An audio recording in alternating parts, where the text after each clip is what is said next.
Good evening, this is Tim Johnson, and in just a couple of minutes, the Brattleboro Select Board's second November meeting is coming up here on BCTV. The board has a relatively light agenda, but still important nonetheless. The board will be asked to approve a liquor license for the Rite Pharmacy on Canal Street. The board, also acting as liquor commissioners, will be asked to approve a liquor license for a new corporation running the Three Stones restaurant. As water and sewer commissioners, the board will be asked to set a date for a budget work session, an update on the monthly financials from Town Finance Director John Lysenring, additional discussion about the FY12 municipal budget, of which there's been several recent meetings, ratification and approval of a grant for a public safety upgrade to the public safety radios, acceptance and appropriation of a grant for a fingerprint scanning machine, and several ordinance changes. All that and community participation coming up. The Brattleboro Select Board is here on BCTV. Thanks for watching.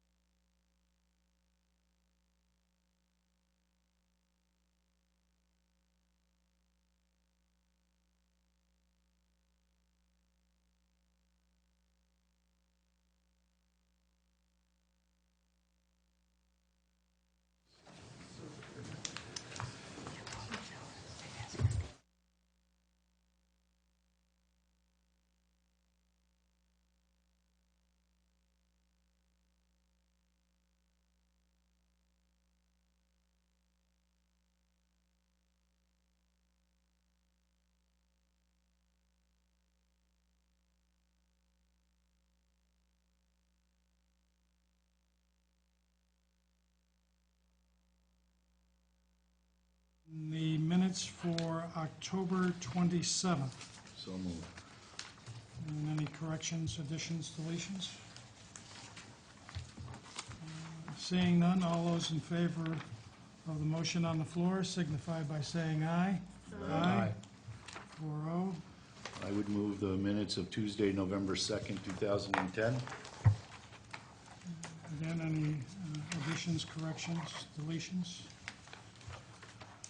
Seeing none, all those in favor of the motion on the floor signify by saying aye. Aye. And the minutes for November 3rd, which was our all-day budget work session. I would move them. And again, any corrections, additions, deletions? Seeing none, all those in favor signify by saying aye. Aye. Aye. 4-0. Okay. Chair's remarks, just a few. We're getting into the time of year where we start seeing the demands from several nonprofit organizations, and I'll just mention a few who will actually really be kicking off their campaigns here within the next week, and one of those is Project Feed the Thousands, which certainly we, if you read the paper today talking about the demand for food is up. Also, the Christmas stocking, which last year didn't meet their financial goal, and which is critical for providing winter wear for, there were, I think, 1,500 families this year. So the demand is up there. And another organization, one that Darrell is a part of, is the Windham County Heat Fund. And again, with oil prices projected to rise again close to, if not over $3 a barrel, there certainly will be demand there. So please be aware of this, and if you can, make a contribution, whether it's $1, whatever amount you can give to any or all of these organizations will be appreciated. No donation is too small. That's all I have at this time. Manager's remarks or comments? Just one, and that is that we have hired the recycling coordinators, and actually it's hired 2 people. to work together on that. Cindy Sterling and Moss Kaler are going to be working on that jointly. Cindy has a lot of experience developing projects and writing grants and doing educational programs in the schools and elsewhere. Moss has experience. He served on the Waste Management District for the board. He was a select board member, and he understands the community. Actually, when he was on the district, they was during some of the more troublesome times of the solid waste district. So I think that together they're creating their work plan, and I think it'll be a good team. That's it. Very good. Select Board Committee reports. I only have one, being part of the Parking Committee. We met last week looking at the budget, and also we have some concerns about our pay and display meters and the condition that they're in, so there probably will be some capital expenditures in terms of you can't collect money if you don't have a good cash register, I would suspect. So that's it. If there's anyone else that has anything under reports. Public participation. Here's an opportunity for you to weigh in on a subject that is not on our agenda here this evening. If you would come up to the mic, give us the name, your name, the town that you're from, and we'll give you about 2 minutes to talk about something, again, that's not on our agenda.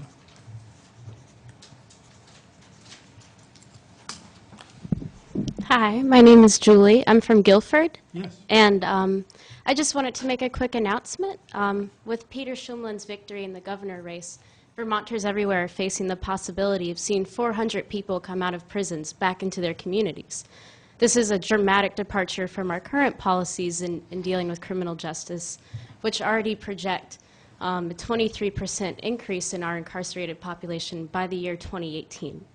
So in an effort to better educate and prepare our communities for this dramatic increase of returning offenders, ex-offenders to towns and communities, the Brattleboro Community Justice Center is initiating a number of actions and educational events for people around town to better learn about the barriers these people face. We think it's absolutely necessary that our town and civic leaders are foremost in educating themselves so they can better educate business owners, managers, town organizations, and schools how to support these people for a successful reintegration back into our community. So on Tuesday, November 30th, we'll be showing a movie, The Hard Straight, which is a documentary following 3 people who are returning out of prison. That's at Brooks Memorial Library at 7 p.m. We invite all of you to attend and anybody else who might be interested. So thank you. Thank you, Julie. And that's November 30th at Brooks Memorial Library. Yep. And the movie is Hard Straight. Yep. Very good. Thank you. What time? 7 p.m. Anyone else? Yes.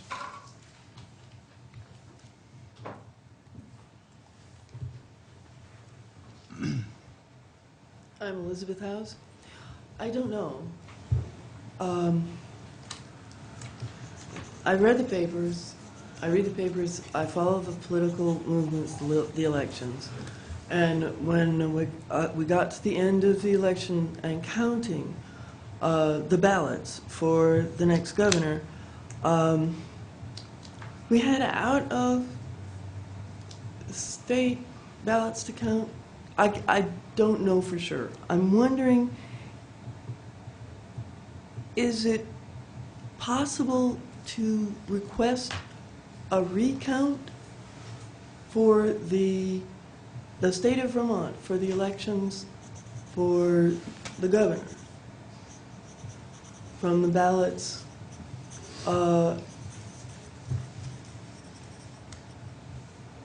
Well, I don't, we don't, it's not in the purview of the select board to ask for a recount. I actually think the statute just covers the candidates themselves. So I don't, I say this because I think that it was a very close race and that we're within a margin of 145 votes or 205 votes, one side or the It other, was actually 4,100. 4,100? Yeah, which is way over the threshold of the 2%. Okay. Thank you. You're welcome. Thank you. Anyone else? Okay. Just for a second. There you go. You're Thank you. All right, I would accept a motion to go into liquor commissioners. So moved. All those in favor signify by saying aye. Aye. Opposed? 4-0. And you're up, Barb. You have a application for a second-class liquor license from Rite Aid Pharmacy, and I believe, yes, you are, yeah. You can either come stand at the microphone, or you can come sit down. Okay. It won't take me that long. I'm from the Brattleboro Area Prevention Coalition, and which includes community members, parents, youth, school personnel, law enforcement, youth-serving organizations. And one of the several strategies that we are doing to address underage drinking and retail access was to conduct a community survey and scan. Can I hold you up for Sure, I 1 second? thought that was the- Okay, I'm going to have you sit for 1 second, and we want to get the motion on the floor, and then we'll have discussion, and then we will let you talk. Can I ask first, is there a person from Rite Aid here? Okay, that's who I was looking for. Sorry. So if you could- You would like to come up? Yeah, sorry about that.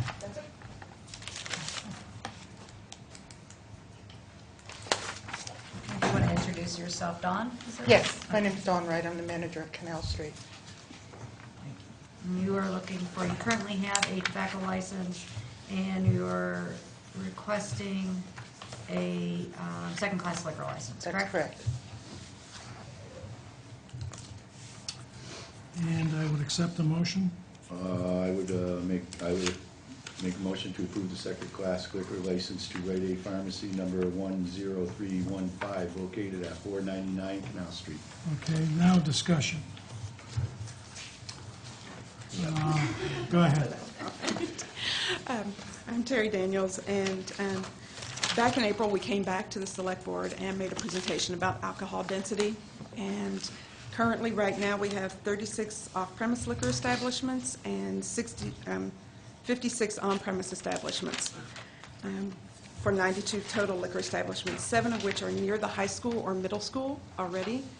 And our concern is, at the community conversation in April that we had with community members, it was the alcohol density was discussed. I've given you copies of some of the local residents' comments. We have support from Jim Day, who's the Brattleboro Union Area High School principal, and from Ingrid Prisco, who's the principal at the middle school, to limit liquor outlet establishments near the school. It's important to note that Rite Aid is already a tobacco retailer, as we said, with only a 50% compliance check passing rate for the past 4 years. Brattleboro, the average passing rate for Brattleboro is 88%. This is concerned since Rite Aid is well below the average, and it is near the schools. What we would ask is just that the Select Board create a procedure to review liquor license applications in the future. This is a pro-community, pro-family strategy, and it's to be used just to review liquor license applications so that there is something in place. We're just asking that there are no new licenses be granted near schools or places where youth gather until such procedures can be developed and implemented. We at BAPC thank you for your time in consideration and thinking about the health and future of our community. Thank you. Thank you. Further discussion here. Dora?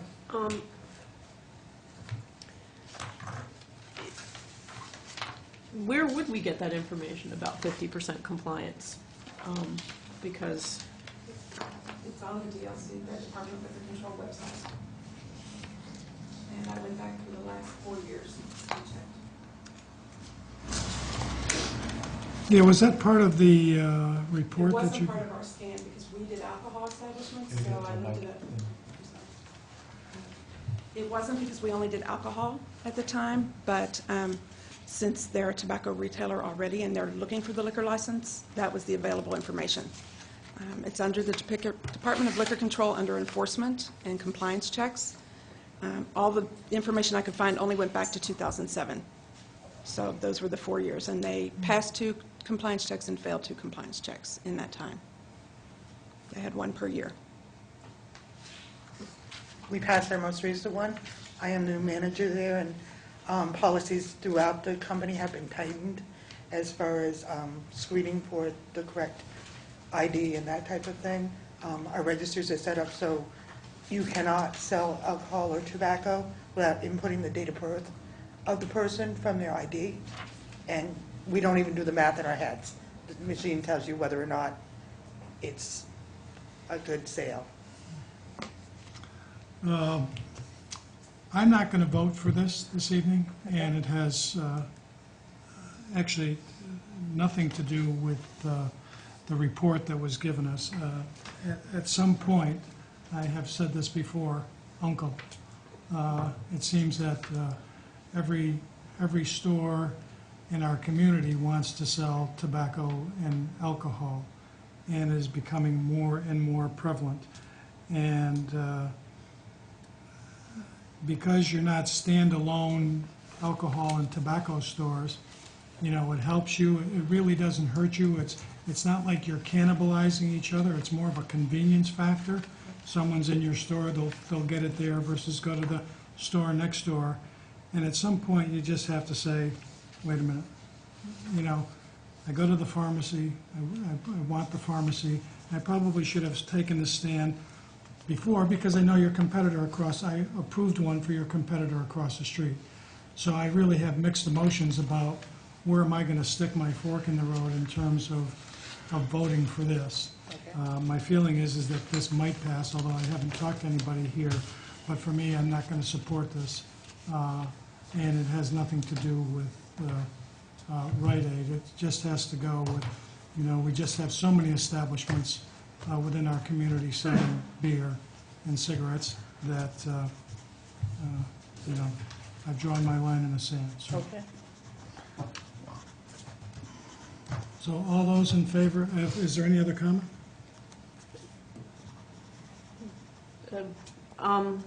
Well,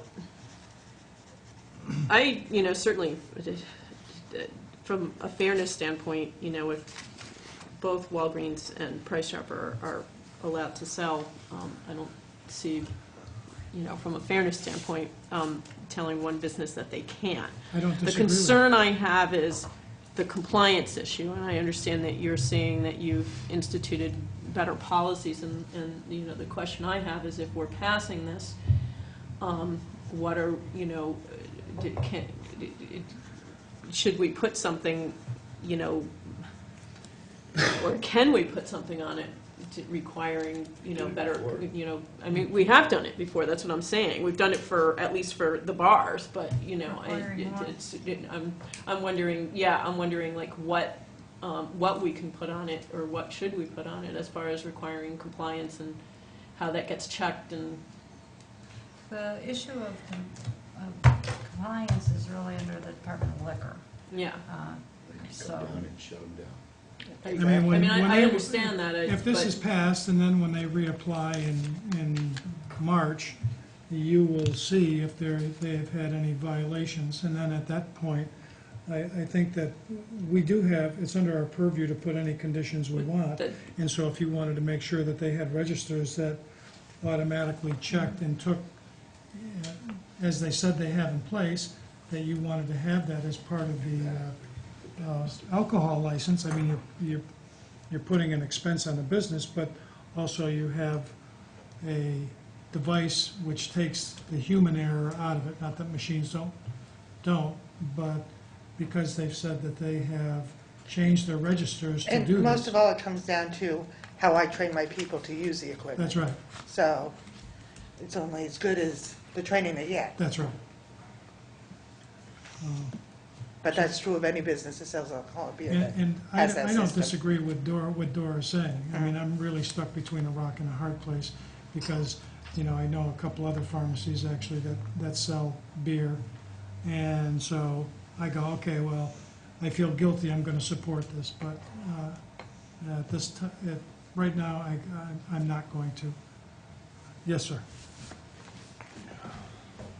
I'm Bill Knowles. I live at 30 Main Street, Brattleboro, and I'm wondering on what you came up with about that you gave it to Price Chopper and now you're uncomfortable about not giving it to somebody else. Well, that's not a good reason, because where do we stop? After you give it to them, who are you going to give it to next? Why don't we have enough liquor licenses in town, you know? And the 50%, that's not a good report, and I don't think, from what I hear, we don't have a lot of the issues about what the 50% is. I'd like to table this. If I can, I'd like to table this until next month. Talk about it next month. Why can't we put it off until next month? Have we been talking about this for 6 months or 2 months? What's the rush? Well, they might want to start selling beer. They might. Say what? They might want to start selling it if this passes. That would be one thing they might want to do. I'm ready to make a vote today, sir. Okay, I've got all the information I need. I don't know what more you'd want to talk about. Well, how long have you been dealing with this? With this particular item right here? Yeah. About 5 minutes. Okay. Well, then I guess I have no power on this. So actually, I have a thought, and that is that the stipulation is if there is a failure of compliance, that they come before the board. I could amend the motion There you go. to say that. Which is what we did with a couple of the bars. Would you accept that amendment? I will accept that friendly amendment. Is that? Okay, all those in favor of the amended motion signify by saying aye. Aye. Opposed? 3-1. You have your license. Thank you. You're welcome. Mr. Chairman? Yes, sir. You know, I've met with some of the people that, with the Brattleboro Area Prevention Coalition, and I think maybe they've met with you and some other members of the board, but I think I voted for this particular one because I don't think this is the time to say no, but I think it is the time, however, to maybe have a discussion before we get into next March, April, when we're faced with, 50, 60 applications for liquor licenses, tobacco licenses, et cetera, since they are renewed each year, to have a discussion. Maybe it's a work session, and invite people like the person that spoke and others from anybody else that, the 2 people spoke tonight, to have the people come in and talk about this, because this is a concern that, we have Walgreens, which is right around the corner from the school, closer than the Rite Aid to the school. We issued a license for them recently. We've done this one tonight.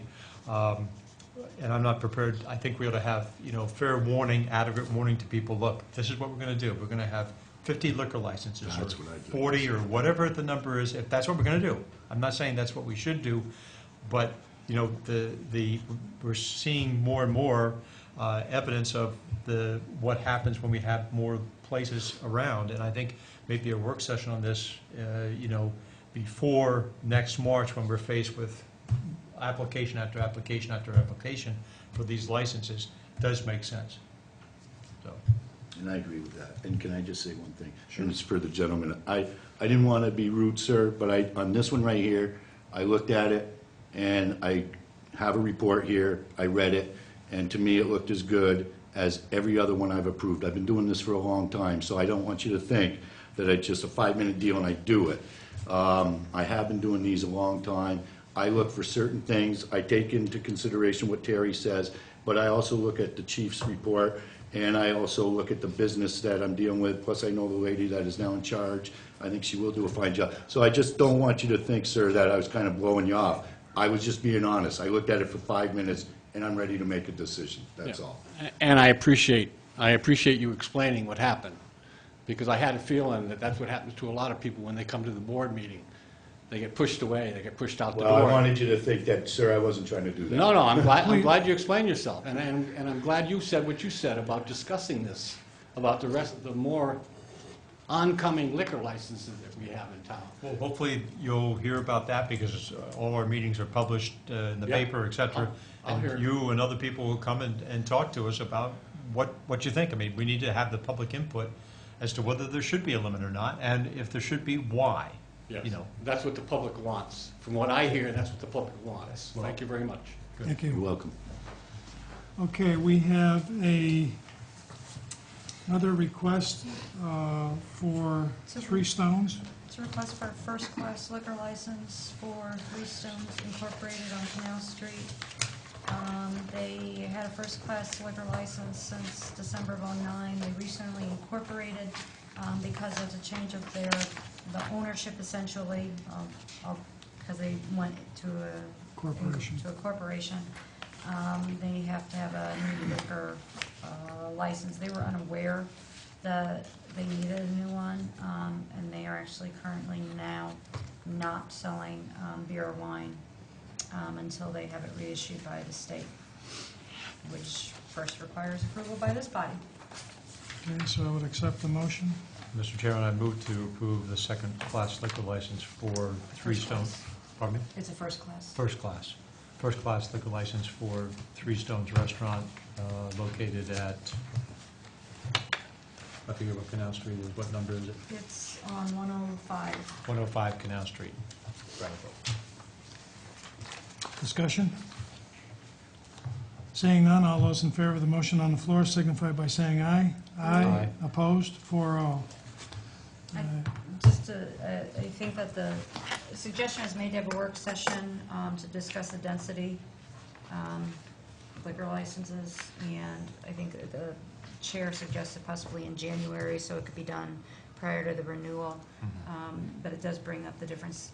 Board members may want to start thinking about the difference between first-class and second-class licenses, and whether you limit both of them. I would accept the motion to come out of liquor commissioners. So moved. All those in favor signify by saying aye.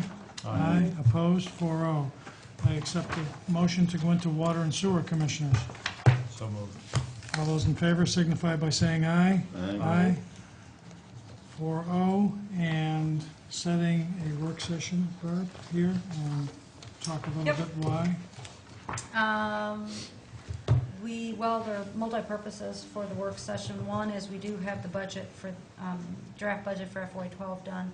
I believe the boards wanted to look at the enterprise fund budgets at the same time as it's looking at the general fund budget. The other issue that we have is with the funding for the wastewater treatment plant upgrade, we had originally thought that the majority of that funding would come from the state revolving loan fund.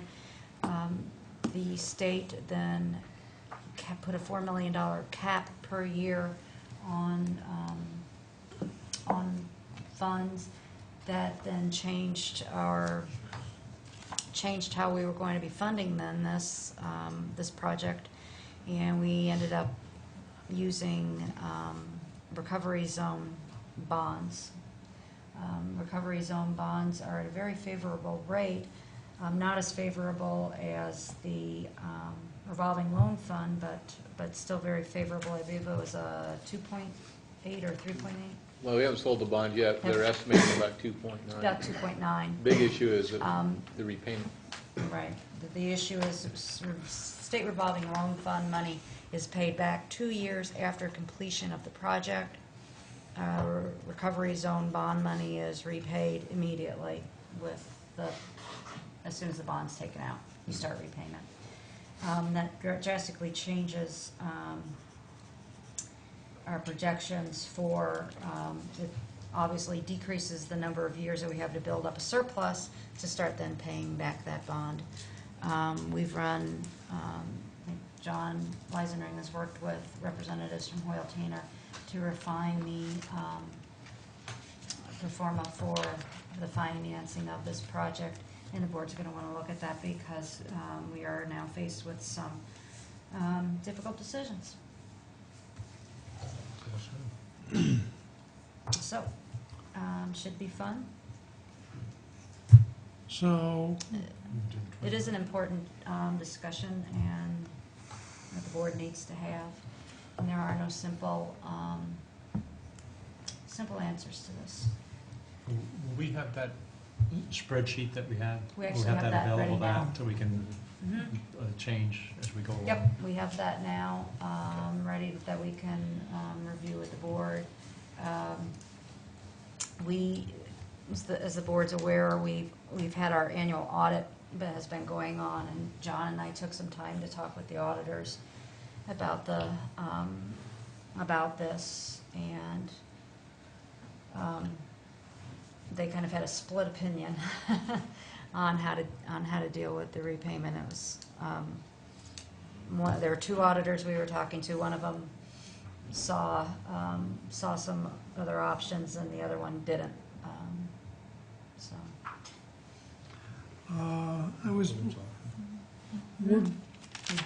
we're going to be meeting November 30th for a budget work session on our regular budget.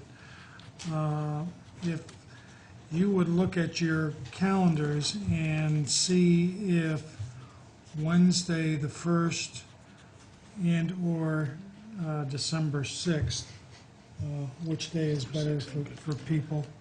The calendar is, you have to flip the page. Wednesday is the 1st of December, and the 6th is a Monday. Whoops. We'll just get rid of everything.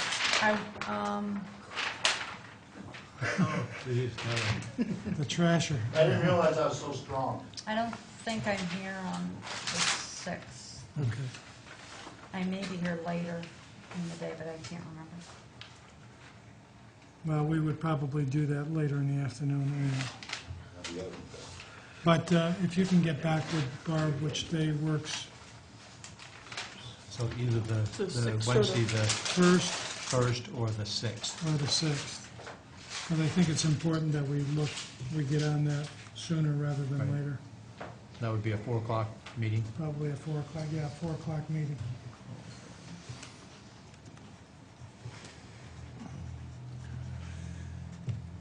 So people are going to let Jan know? Yeah. Mhm. Yeah. That's right. Like how you snuck that in there? Well, Dick said Barb, and She was looking mad, like I was taking her job. I didn't want her to get mad at me. All right, I would accept a motion to come out of Water and Sewer, Commissioners. so moved. All those in favor signify by saying aye. Aye. 4-0. Unfinished business, new business. Monthly financials for the period ending October 31. Well, you have the financials before you for the general fund and other funds, parking, utility, justice, bus, and capital improvement fund. October is, we're a third through our fiscal year already, 33.33%. We can use as a benchmark on the revenues and expenditures to kind of see where we are through the year. I think for the most part, we're in pretty good shape. No glaring deficits at this point, but be glad to answer any questions. John, well, go ahead, Jesse. Well, I don't want to embarrass you, John, but I think there's something screwy on mine anyways. On the first page, under town clerk fees, we have there's $1.5 million in there under encumbered. Is that just, I'm assuming that should be someplace else and not there. Wow. Yeah, there should be, I can't think of any encumbered. Shouldn't be any, it Right. shouldn't be encumbered for that amount anyway. That It must- looked like that. Thank you That for- town clerk was kind of, We wouldn't encumber revenues anyway. I have no idea what that is. So,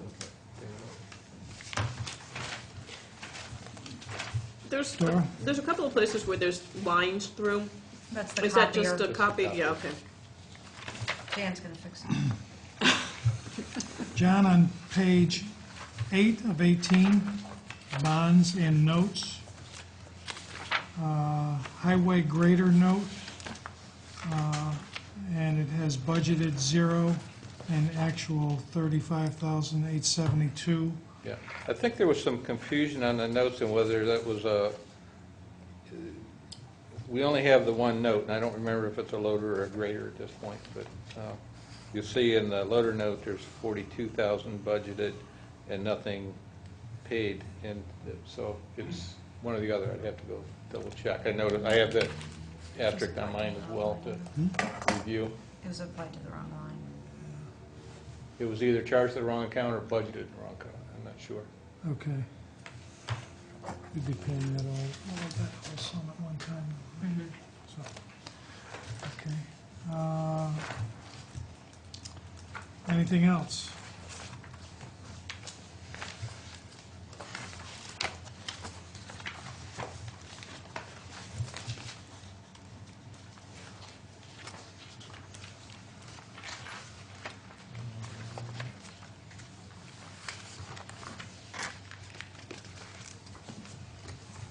Just on the parking fund, we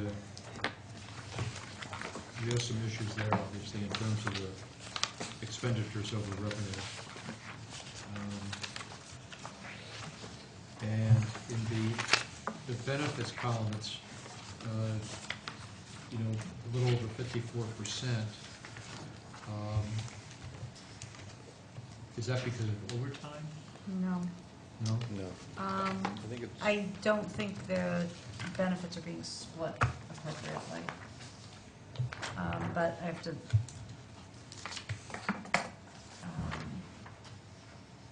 look at that because one of the employees' benefits actually should be getting charged to the general fund because that's how we split the salary, or that's how we split the wage, because he works here. He works there and he also will cover here. Okay. And so that's how we had budgeted it. But I don't think it's getting split that way. One of the issues that we have with the parking fund, although at the meeting they said revenues were up, we have several parking meters that are out, and some will not be coming back in service, but there are several areas where the parking meters are out, and they will be coming back in service, and it's critical to this fund that we get them back in as soon as possible. And actually, we were going to have a meeting with, set that up so we can make sure that that happens. I would suggest to you, if you notice, we're right at 33.21% of our budgeted revenue, so we're pretty much on track. I would expect, now this is only through October, and as you mentioned, we're missing some meters, so at this point it's a little difficult to tell. Overall, our revenues are at 32%, our expenses are at 36%. So, some of those, as with all the budgets, we have some expenses that are seasonal. But as you know, this is a very tight budget, and it's going to be a challenge in talking about some capital expenditures that need to be made, and there's really not an additional revenue source for that. I'm sure you would have told us, but I'll ask anyway. Did we receive our last installment today, yesterday or today, from the state on the rooms and meals? And the rooms and meals, no. I would expect it sometime this week. Yeah, usually the early part of the month, and we're already into the second part of the month, so I don't know. But that's a general fund issue. Yeah. Any further questions? Just on the Justice Center, Barb, these, you've got a large part of the budget is the offender reentry grant, and that, I think is a state grant. Is that just not come in, does that not come in until like January or something? I noticed that as well. There's been no revenues or expenditures in that grant. So it's just something I need to talk to Larry about if we're not charging it yet, or if it hasn't been implemented, or if its papers haven't been signed. I'm not real sure where we are with that. It was my understanding the grant was going to run from July to June.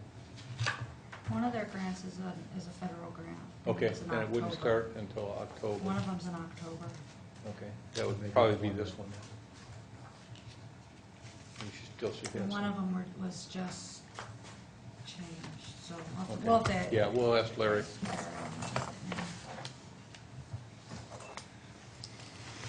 All right. Ratify and approve grant. Chief Jean Ryn is here to ask for you to ratify a grant application for the Public Safety Interoperable Communications Grant, and he will explain what that means. Pretty much it's to upgrade our radios to be narrowband compliant. Some of the ones we're using are not. Narrowbanding in the thumbnail is the bands are 25 megahertz each that we use. Effective next year, they're going to have to go down to 12.5. So for a 50 megahertz band, instead of having 2 radio systems on that, you can have 4.5. Radios are jammed up, so the federal government is making all public safety narrowband compliant. So we're looking to upgrade some of our radios with this grant. We'll get mobile radios and the dispatch base station. That's what we've applied for. Okay, I'll accept the motion. I move to ratify a grant application to the Vermont Homeland Security Union and Vermont Communications Steering Committee in the amount of $10,000 with a $2,599 match. Further discussion? If we, hypothetically, if we didn't do this, what happens? I mean, the radios will still work. They would still work, but I think there's huge fines involved because now you're bleeding over onto someone else's frequency. That's what they're trying to prevent. They're pretty tough.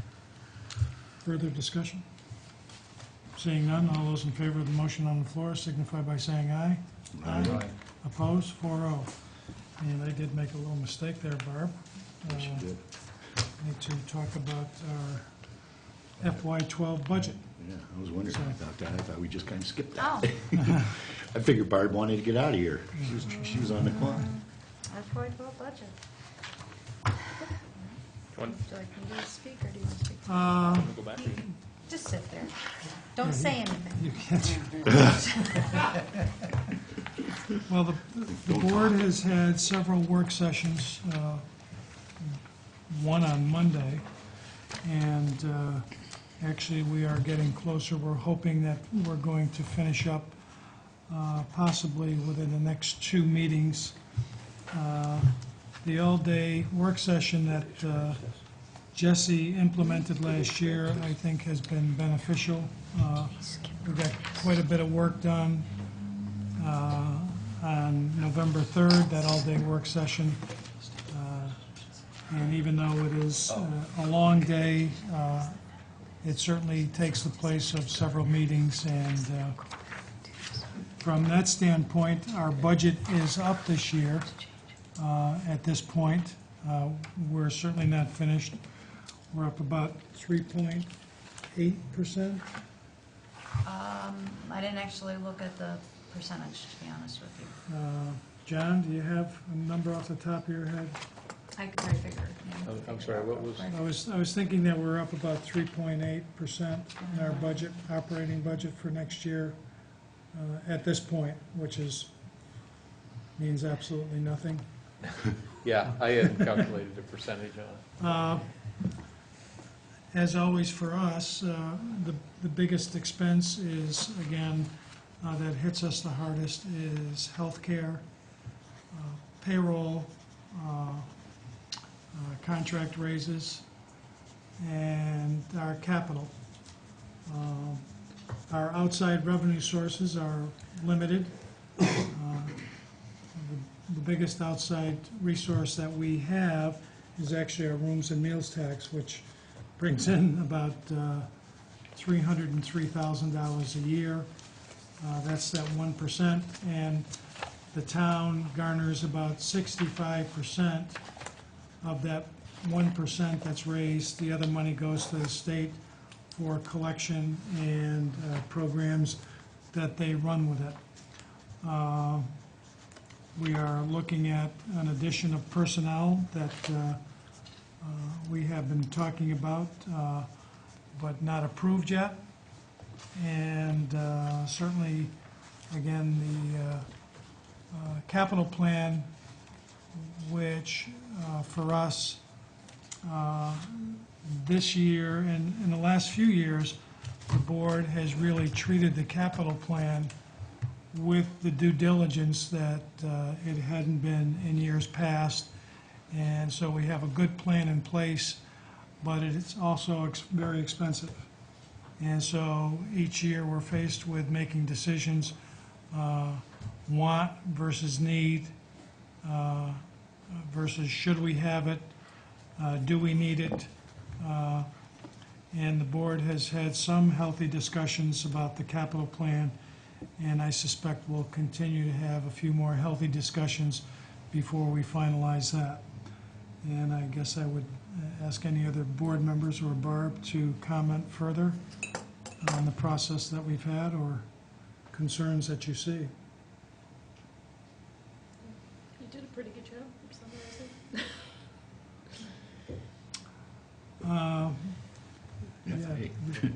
We're where we are. and It's We're not where easy, we're at. and It's not easy. And to be honest with you, being a new board member, and I've said this a ton of times, I gotta give kudos to the previous probably 3 or 4 years of board work, because I think they've done a really good job at holding the costs down and taxes low, but now we got. So we can blame it on you if it goes up, then. That's right, and I will take the blame. Both people know I'm more of a spender anyway, but we don't have it, folks. We just don't have it. So we've had a lot of meetings. There is a lot of talk, and I think we got a lot done, but we do got a long ways to go, and it's been a pretty darn good process, if I may say so myself. Yeah, I would compliment my fellow board members, as there has been some really good discussion in terms of items that we face, issues that we face, good debate. And at the end of the day, you're walking out of those meetings, you're still board members, you're still friends, and even though you have disagreements, so. He's speaking for himself. I'm speaking for myself, so right. I'm not mad at you doing it. No, okay. So, we'll be meeting November 30th, which is a Tuesday evening at 4 o'clock, and so again, I encourage the public to come. And it's been an interesting process, and is every year. And I've been involved with the budgets in the town for the past 5 years as a select board member, but several years as a finance committee member, and they're always difficult. So, and thank you to staff for all the work that they have put in, and the process that we go through.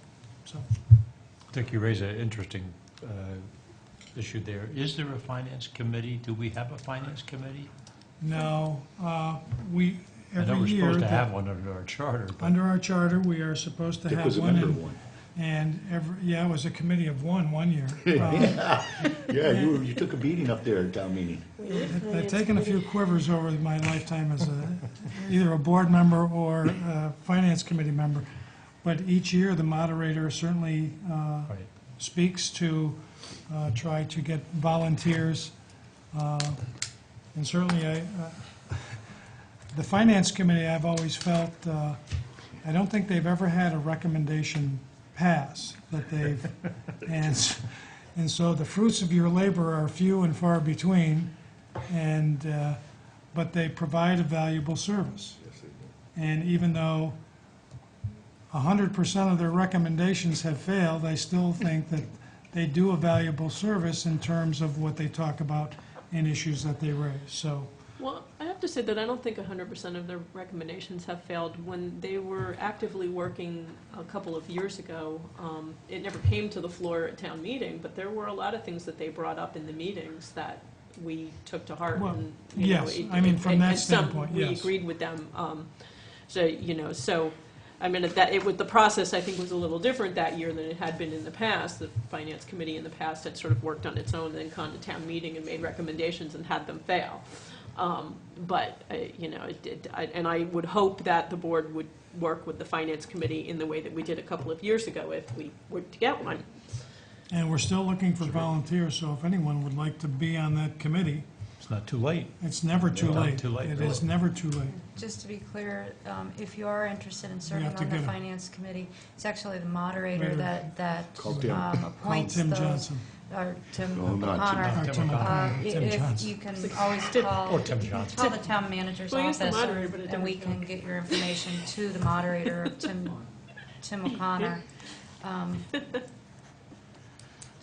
Just a couple of things, if I might, on the budget, just to talk about the process a little bit, because I want to make sure this meeting goes longer, because just to explain what the board has done thus far, they actually started the budget process by looking at the capital plan. And this is one of the first years that they did it that way. A lot of times the capital plan can come in later and it can be used to balance or unbalance your budget. And what we did this year was looked at it first. The board then looked at the operating budget, and then has, at the last meeting, the last couple meetings, have looked at those actual budgets together. This is probably one of the first years too, where the finance director has provided the board with debt service reporting out from last year, projected out to, I think, 2023. And so the board is looking at, when they're looking at their capital and they're looking at their operating budgets and they're looking at their the debt service schedule, they're seeing instantly how those impact one another.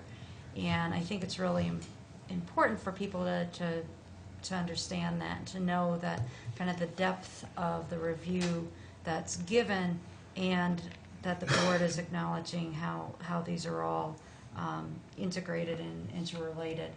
And the other thing, a couple major things that are being looked at differently this year as well are with the capital, the board has requested to look at a fleet maintenance, is actually looking at all the vehicles, et cetera, that the town has, and looking at it from an overall fleet perspective as opposed to a department by department perspective. I think that's a change, and it's a bit more of a intricate process than maybe we had originally thought, but that's something that we're working on as well. And that's a change in how we've been doing things. I would also say that the last several years there have been specific service questions that have made more news than others, but pay-as-you-throw being the topic for the last couple of years. And there's, some question about, well, what about the services? What about services? And I will always be the first to say that whether you are talking about your operating budget or whether you're talking about your capital budget, all of that is what's needed to provide services. You can't make drastic changes in your operating, you can't make drastic changes in your capital without making changes in how you do business. You can't separate those things out. And I think that's an important point to make at this point, because I think people are interested in, well, what might get cut, or, that's always the hot question.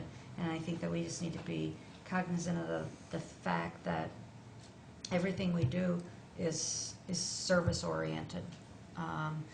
Whether if we decrease our police department by one police officer, as we did last year, that's a service issue.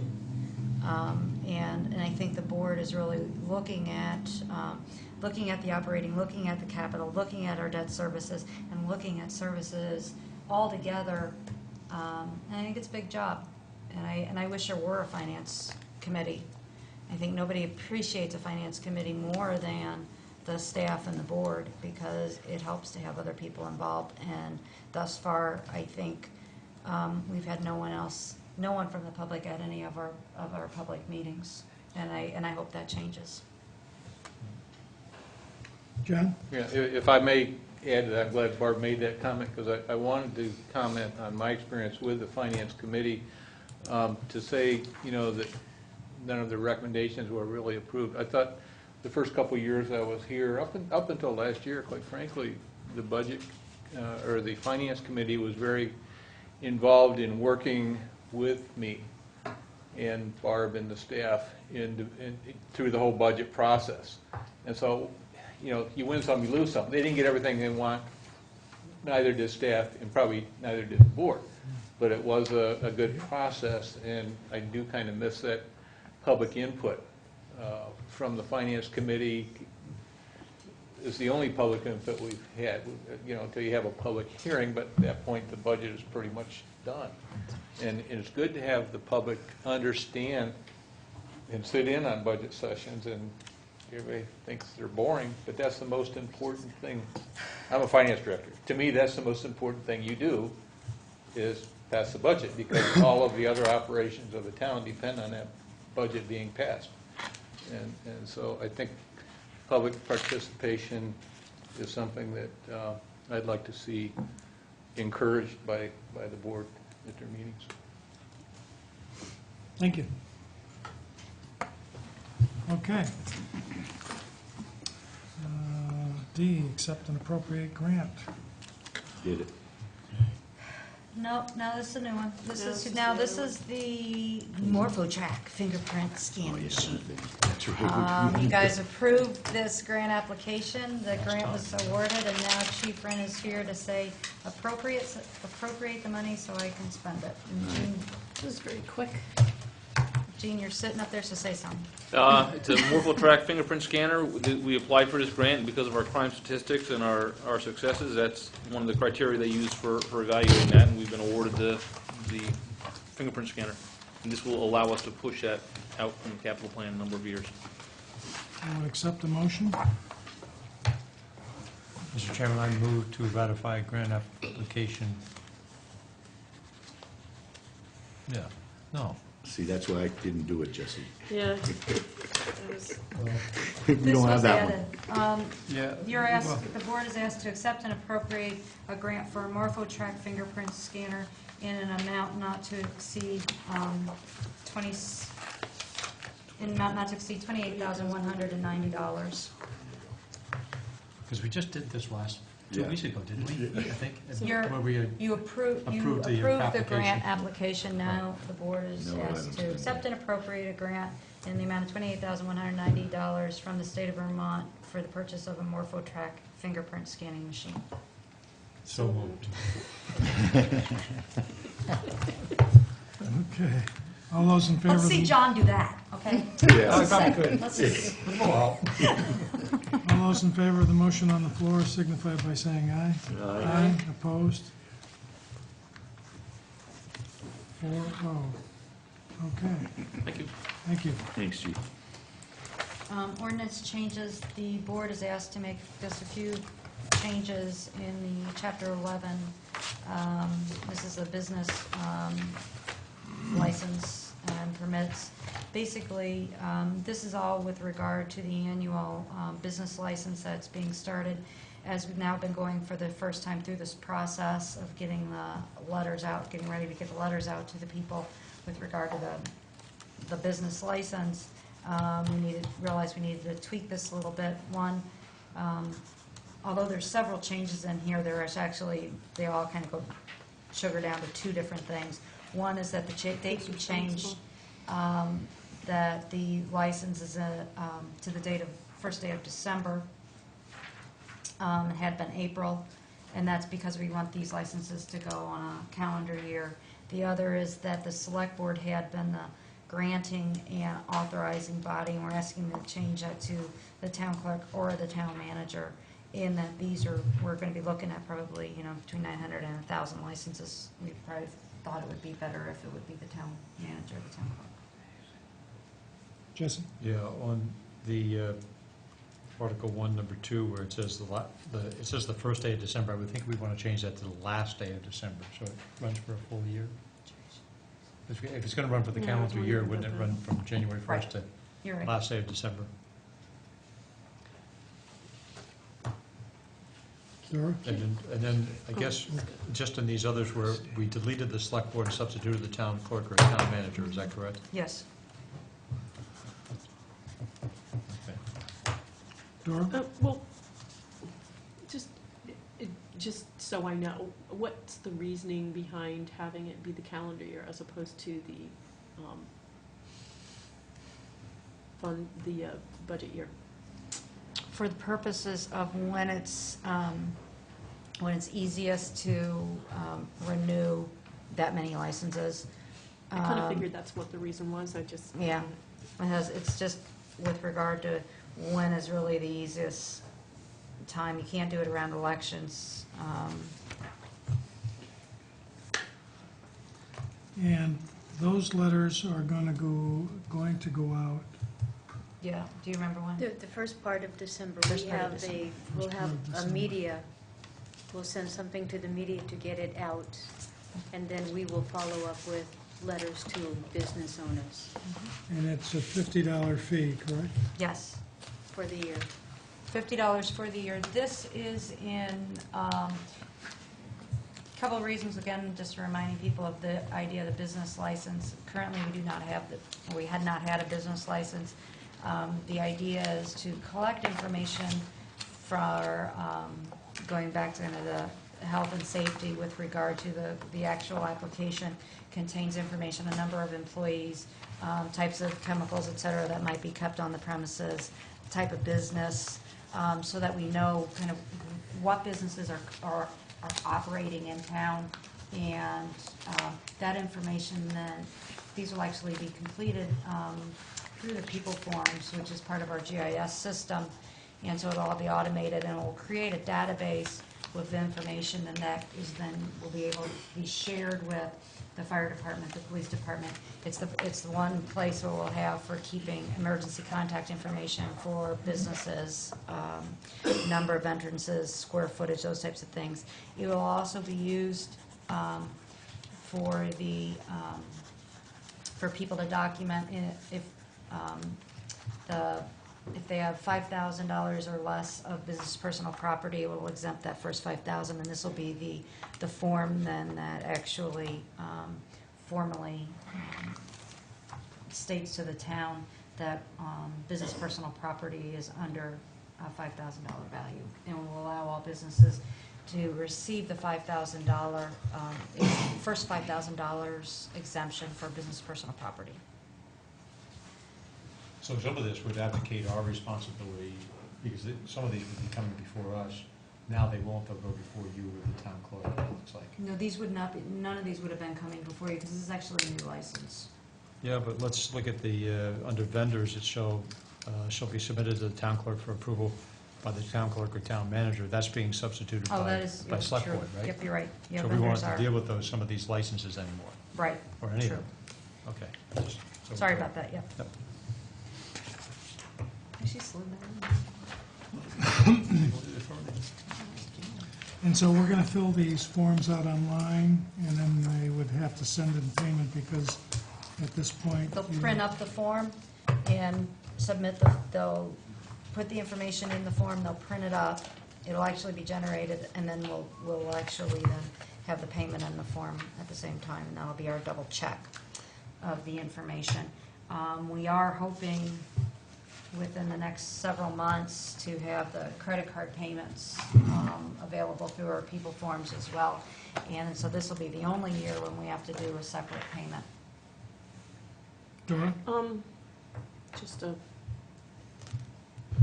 Just a concerned thought, just because this is the first year we're doing it, and I don't know what these things are going to look like when we send them out to people, but I would be concerned about them getting lost in Christmas.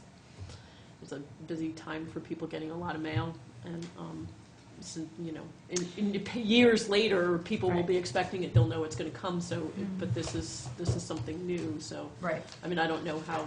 I'm not necessarily sure how to avoid that, but We anticipate some bonus.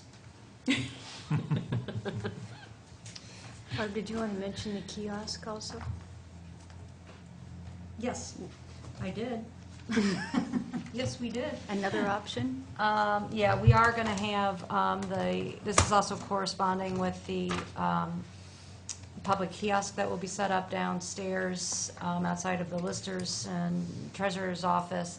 And that will be a place where people will, if they want to come and they could fill out the form there at the public kiosk. The point of the kiosk is actually, we'll have all of our, the information that people come now into the Lister's office for, will be available online, and we're just offering it. You don't have to come into that particular computer to use it, but it's a public computer that will be established for people to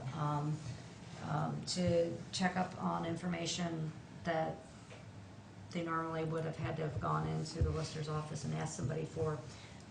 It's actually our first step in the real automation of giving, allowing people to have this information, this geographical information or the tax map information via the internet, as opposed to having to come in to the Lister's office for it. Some of the next steps that we hope to do is to incorporate more of the some of the town clerk's information as well, but that's another step. Very good.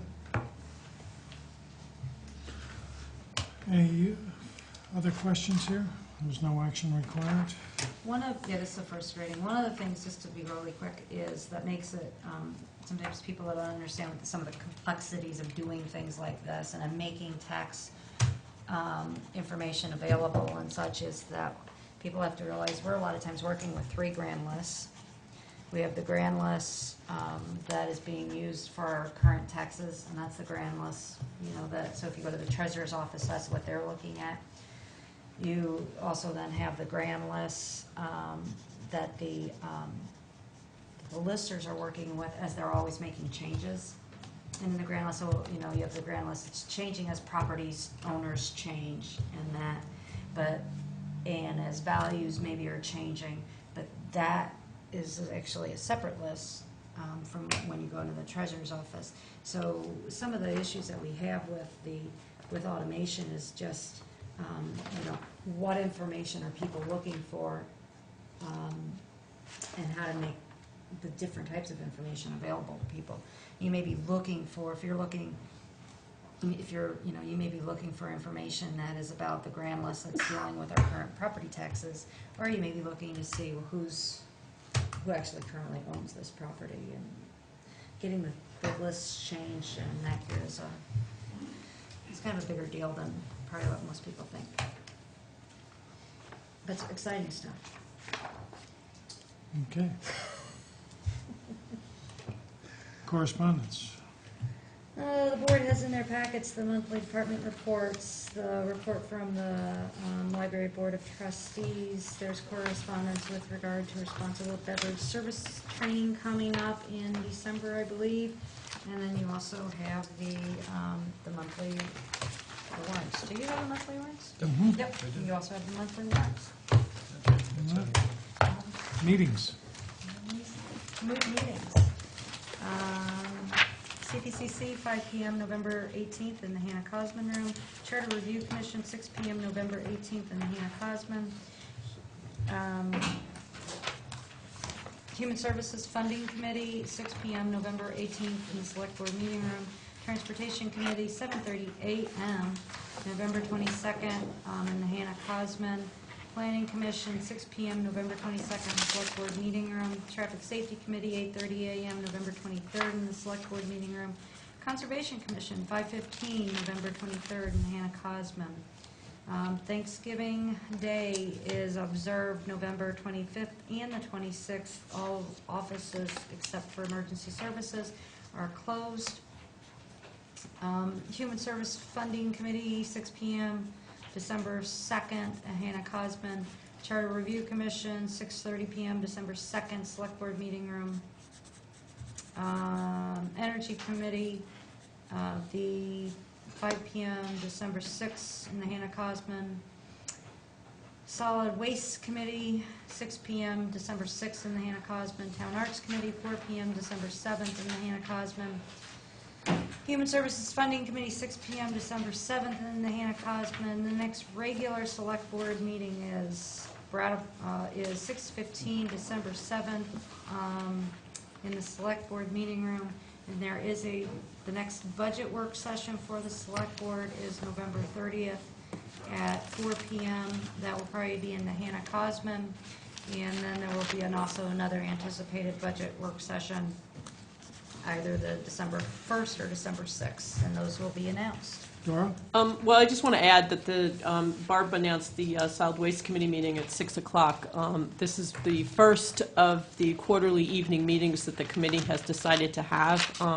We're hoping that members of the public will come and participate. And then there's another meeting, their regular meeting is December 7th at 1:30 the next day. Very good. I would accept the motion to adjourn. All those in favor signify by saying aye. Aye. Opposed? 4-0. Thank you. Thank you, BCTV. There you go, Joe. Yeah. One thing for signature and two for you to sign.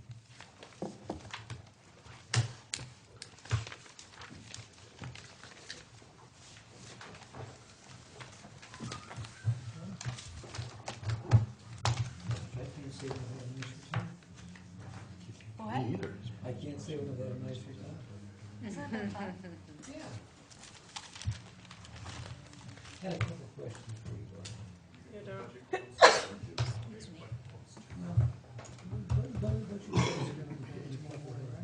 Yeah. Make sure this actually, You know, once you say, people fine, now we're just concerns. okay.